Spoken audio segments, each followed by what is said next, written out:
2024 ലോക്സഭാ തെരഞ്ഞെടുപ്പ് ഫലം പുറത്തു വന്നപ്പോൾ UP-യിലുണ്ടായ തിരിച്ചടി എന്നത് BJPക്ക് നികത്താനാകാത്ത നഷ്ടം തന്നെയാണ് എന്നുള്ളത് മനസ്സിലാക്കി കഴിഞ്ഞിരിക്കുന്നു. UP-യിൽ പാർട്ടിയുടെ ആധിപത്യം കുറഞ്ഞിരിക്കുന്നു എന്നത് മാത്രമല്ല, പല സ്ഥലങ്ങളിലും BJPയുടെ വോട്ട് ഷെയർ ഗണ്യമായി കുറഞ്ഞിരിക്കുന്നു. പല നിയോജക മണ്ഡലങ്ങളിലും BJP വളരെയധികം ദയനീയമായ ഒരു പ്രകടനം കാഴ്ചവെക്കേണ്ടി വരുന്ന സ്ഥിതിയിലേക്ക് കാര്യങ്ങളെത്തി. സമാജ്വാദി പാർട്ടി അവരുടെ ഏറ്റവും വലിയ ടാലിയായ 37 ലോക്സഭാ സീറ്റുകൾ എന്ന രീതിയിലേക്ക് അവരുടെ റെക്കോർഡ് ഉയർത്തി കഴിഞ്ഞിരിക്കുന്നു. നിലവിൽ അഖിലേഷ് യാദവ് ഒരു കാര്യം കൂടി പ്രഖ്യാപിച്ചിരിക്കുന്നു. അതാണ് BJPക്ക് ഏറ്റവും വലിയ വെല്ലുവിളിയായിരിക്കുന്നത്. ഈ സർക്കാർ 2027 വരെ തുടരുകയില്ല, അതിനിടയിൽ തന്നെ BJPയുടെ സർക്കാർ നിലംപതിക്കും എന്ന വെല്ലുവിളിയാണ് അഖിലേഷ് യാദവ് ഉയർത്തിയിരിക്കുന്നത്. നമുക്കറിയാം, സമാജ്വാദി പാർട്ടി നേതാവായ അഖിലേഷ് യാദവിന്റെ ഗംഭീരമായ പ്രകടനം ഇന്ത്യ മുന്നണിയെ ഉത്തർപ്രദേശിൽ 43 ലോക്സഭാ സീറ്റുകൾ നേടാൻ കാര്യപ്രാപ്തമാക്കി എന്നുള്ളത്. കോൺഗ്രസിന് 6ഉം സമാജ്വാദി പാർട്ടിക്ക് 37, അങ്ങനെ 43 ലോക്സഭാ സീറ്റുകളാണ് ഇരുവരും ചേർന്ന് അവിടെ നേടിയെടുത്തത്. BJPയുടെ അംഗസംഖ്യ 33 കുറയുന്ന ഒരു രാഷ്ട്രീയ സാഹചര്യം ഉണ്ടായി.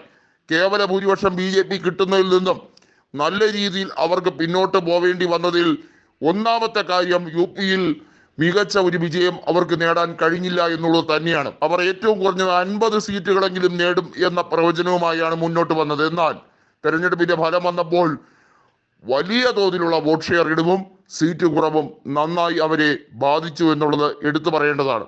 പ്രധാനമന്ത്രി നരേന്ദ്രമോദി പോലും ഒരു ഘട്ടത്തിൽ വാരണാസിയിൽ പരാജയപ്പെടുമോ എന്ന വലിയ ചിന്തയുണ്ടായിരുന്നു. ദേശീയ മാധ്യമങ്ങളിൽ വലിയ ചർച്ച നടന്നിരുന്നു. ഇതിനകത്ത് പ്രത്യേകമായി പറയേണ്ടത്, യോഗി ആദിത്യനാഥിനെ തൽസ്ഥാനത്ത് നിന്നും മാറ്റാനുള്ള നീക്കങ്ങൾ ആഭ്യന്തരമായി BJPക്കുള്ളിൽ ചർച്ച നടക്കുന്നു എന്നത് മാത്രമല്ല, സഖ്യകക്ഷികളായ അപനാദൾ, നിലവിൽ അവരുടെ കൂടെ ഉള്ളത് അജിത് സിംഗിന്റെ പാർട്ടി, അദ്ദേഹത്തിന്റെ മകനായ ചൗധരി ചരൺ സിംഗിന്റെ RLD കൂടി ഉണ്ട്.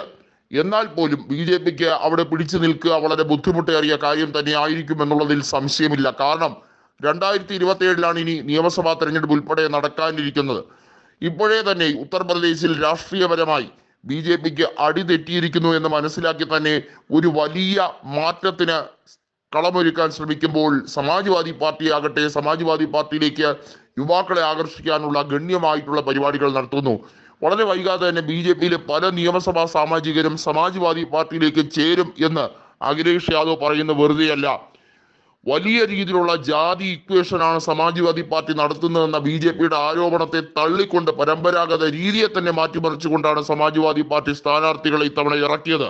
അതാണ് BJPക്ക് ഏറ്റവും വലിയ വെല്ലുവിളിയായതും BJPയുടെ സീറ്റുകൾ പലതും നഷ്ടപ്പെടാനുണ്ടായ കാരണവും. യാദവ മുസ്ലിം ബെൽറ്റാണ് സമാജ്വാദി പാർട്ടിയുടെ വോട്ട് ബാങ്ക് എന്ന് പറഞ്ഞവരോട് അത് തിരുത്തി പറയിപ്പിക്കുന്ന ഒരു രാഷ്ട്രീയം ആണ് അഖിലേഷ് യാദവ് നടത്തിയത് എന്നുള്ളത് BJPയെ വട്ടം കറക്കിയ ഒരു കാര്യം തന്നെയാണ്. BJPക്ക് ഇത്തവണ വലിയ തിരിച്ചടി നേരിട്ടു എന്നത് മാത്രമല്ല, തിരിച്ചടികളുടെ ഒരു പരമ്പര തന്നെയാണ് ഉത്തർപ്രദേശിൽ നടക്കാൻ പോകുന്നത്. യോഗി സർക്കാർ ഇപ്പോൾ ഉഴറുകയാണ്.